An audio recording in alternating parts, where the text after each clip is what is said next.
Hi, I'm James and welcome back to the Siren YouTube channel.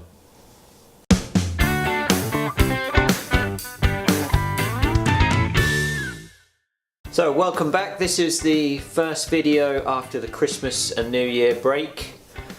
I hope everyone had a really good time and ate lots of food, lots of chocolate, because I know I did. So in this video mini-series I'm going to be building a chunky pine desk for a customer. It's going to be really interesting, really nice build, so I'm looking forward to that. Just before we start, just a quick note on my camera setup. I'm now using a Panasonic HD camcorder instead of my previous Nikon DSLR. I know the picture quality is brilliant on these things. However, there's a couple of reasons why I've changed to a camcorder, and that is really just to speed things up, make things more efficient. I've now got a flip round screen so I can see what I'm doing without plugging in external monitors and having wires everywhere, tripping over them, knocking them off, that kind of thing. And another reason is the focus on these are never quite right. It's okay if you're just doing vlogs and the shot's not moving around much, and if you had a flip round screen you could really see if you're in focus or not. But I always had trouble with it and I've lost a lot of good shots from blurriness. So this camcorder is bang on, it's dead on focused all the time, reacts quickly. So that speeded up a lot of processes for me. I now don't need to worry about manually focusing the camera and all that jazz. So I'm really happy so far using the Panasonic. The only thing I'm not as keen on is the file format that it produces, but you can easily convert that. Another massive advantage with this Panasonic camera is the mic preamp that's built in is just a million times better than this. With the Nikon I got a lot of background hiss using a shotgun mic, which I had to take out in post, which is fine. Final Cut does take out background noise with one click of a button, which is brilliant. However, it does also sometimes mess with machine noise and things like that, so you don't always want that to happen. So it's just a bonus that I now don't even have to worry about that, and that will obviously speed up the post-production side of things. Part of the challenge with recording videos on a regular basis is the amount of time it takes to set up and get the shots and all that sort of thing and build a project at the same time. So using this Panasonic camera is really going to revolutionise that for me, make it much more streamlined, much more efficient. And now I don't need separate stands for monitors, mics, everything like that. It's all on one tripod, so there's slightly less things to trip over in the workshop. I still manage to knock my lights over every 5 minutes, but there's not a lot I can do about that until I've got some proper lighting in there in the new workshop. Anyway, moving on. This mini video series, as I said, is going to be about a build of a chunky pine desk for a customer of mine. Starting off with a design, I worked on the design on a program called Fusion 360, which is 3D CAD. These days I'm now using SketchUp more. However, I used Fusion 360 a lot with my previous job, so I had experience with that. So if we take a look at the images now, this was after several revisions and several discussions with the customer about what they would like, and we eventually settled on this design, which has chunky steel box section legs in a black finish, and we went with a pine top because the customer wanted to match a wardrobe that's in their office. So I'm going to split the video up. I'm going to have to split it up because it's going to be quite long, I think. I'm very envious of the pros out there that can do a whole build and somehow edit it all down into a 7 or 8 minute video. I'm not that good at that yet, at the production side of things. So for now, we're going to have to split it into a few videos, 2 or 3, just to stop you getting bored along the way. So in this first part we're going to be looking at an unboxing of the steel legs that I ordered for the desk. I'm not a fabricator or welder in any way, So I was never going to try that, so I've outsourced that from Etsy, as you'll see in the video. As unboxing videos are not to everybody's taste, they can be a bit slow moving. Feel free to skip forward a few minutes and we'll get to the good stuff, all the chopping. So let's get these legs out of the box and have a good look at them. So in this box I've got the leg set for the desk. They're steel box section legs, something that the customer requested. I really like the look of these. They are from a company called Stoked Limited on Etsy. So I will put a link in the description for their store. They make some lovely stuff. It's a really nice chap to deal with. Very quick delivery, good communications, so really impressed with them. So let's open this up and have a look. It comes with all the bolts and screws that you'd expect to be able to put the top on. So let's just, it was all really well packed as well. I've already unwrapped, you see behind here, I've already unwrapped what is the support for the top. That's something that the customer specifically requested just for their peace of mind, for strength. I'm not sure if it's really necessary. However, it's not going to do any harm. So let's have a look in here. Just being careful with the knife not to scratch the lovely powder coated finish.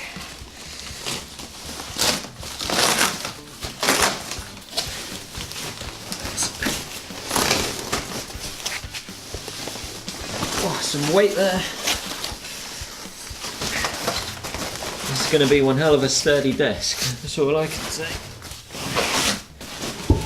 Losing the battle here to keep it in one piece, but extremely well packed, as you can see, which is not a bad thing at all.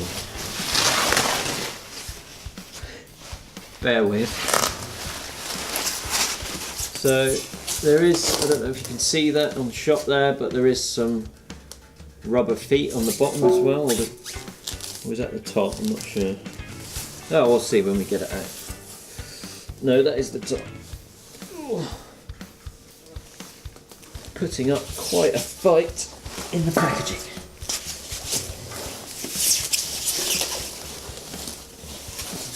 Okay, so these are the legs. Really nicely finished. Very, very nice.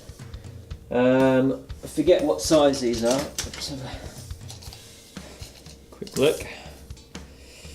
80mm by 40mm legs, so they're definitely going to hold a pine top because pine is light anyway. So good to be overkill than under. The only strange thing is I've noticed is these rubber portions are only on one of the legs, so that's a bit odd, but I probably won't use them anyway, so I'll just take those off. So that's not a problem. I probably have to be quite careful with which way round I orientate these, yeah, because there is, let me try and, there is threaded holes there for fitting the cross brace, I guess you could call it. Yeah, and then some through holes on the top for mounting the top, so we'll have threaded screws, just standard screws going straight through there into the wood. Really impressed with these, the finish is lovely. I definitely recommend powder coating over painting if you have that option. As I say, this guy does offer it, and the durability is just a million times better than paint. So really happy with these. Let's get them put together and see how they look with the top. So here are the bolts for attaching the cross brace to the legs. I've just got this set out upside down and I'm doing it on carpet so I don't scratch the finish. I've got to get used to looking in the right place for this camera because I've got a flip round screen now and I keep looking at the screen rather than the lens, so apologies, I haven't gone cross-eyed or anything. Thread's just putting up a little bit of a fight where there's probably a bit of powder coating in there. Whether they put some bolts in before they powder coat it, I don't know. Yeah, I'll have to spanner those.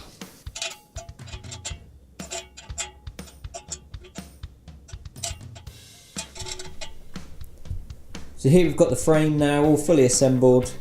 First of all, you don't need to adjust your computer monitors or phone screens. My carpet really is this bad. There's not a lot I can do about that at the moment. I'm renovating this house and it's taken a lifetime to do. Carpet is on the list. But the reason I've assembled this in here is because I didn't want to scratch the powder coated finish on the concrete floor in the workshop, and there's just a little bit more room in here, which is nice. So it's all assembled here, it's looking good. The finish is really good, it looks very sturdy, nice working height as you can see, nice chunky legs. Really happy with this. So let's go and get the top made and we'll bring it back here and see how it looks. Okay, so the wood I've chosen for the top is this lovely chunky pine. It's dried grape pine. It's about 50mm thick, and these current boards are 225 wide. I can feel that it's fairly dry enough to work with because the wood is nice and light. And I know generally you have to leave these boards to acclimatise to the workshop, but the timber yard that I bought these from, the conditions are very similar. Undercover but cold, you know, open to the elements but dry. So I'm confident that these will be fine. So the first thing we need to do is get these ripped down to a manageable size so they can then go on the planer thicknesser. Because as they are, there's a bit much to get all that through. So we'll get these ripped down first and foremost. So first of all, I just checked the table saw blade is 90 degrees to the table. Using my digital angle gauge, it's just so much quicker than using a square. And then I simply go through and just remove any excess staples that are from the labelling system at the timber yard. We don't want any of these dulling the blade.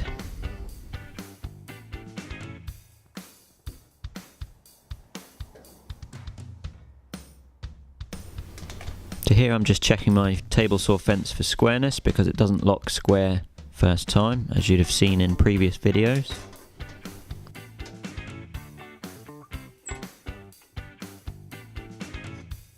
And the aim here is just to take off one edge so that we then have a clean edge to run against the table saw fence and rip the boards down to size. I opted to take this cut in one pass because it's a softwood.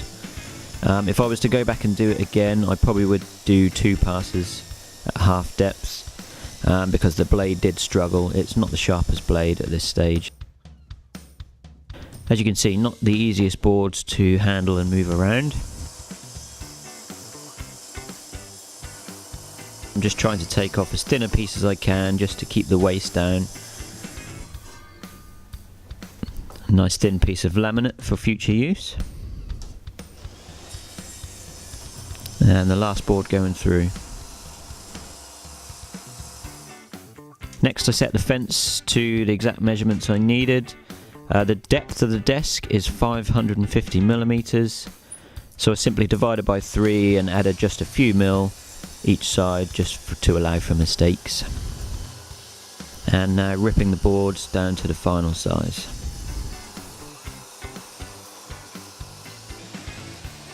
The sheer size of these boards, the saw really struggled here. It was quite a mission to get it through, as you can see. I had to go from behind. The size of the boards helped to work against any kickback, so it was relatively safe here. As you can see, my table saw is simply just not accurate enough for this kind of size of work. I've got massive gaps here, so these boards aren't going to glue up very well as they are. Mainly the middle one, as you can see, got a big gap at the end there. Not too bad along there, but I'm going to have to try and rescue this on the planer thicknesser. So that's it for part one. In the next video we'll have a look at milling down the pine boards to size, getting them all glued up and assembled, and we'll move on from there. Feel free to hit like and subscribe, you know the drill. We've all said it at the end of every video, but it really does help. Tune in again. See ya.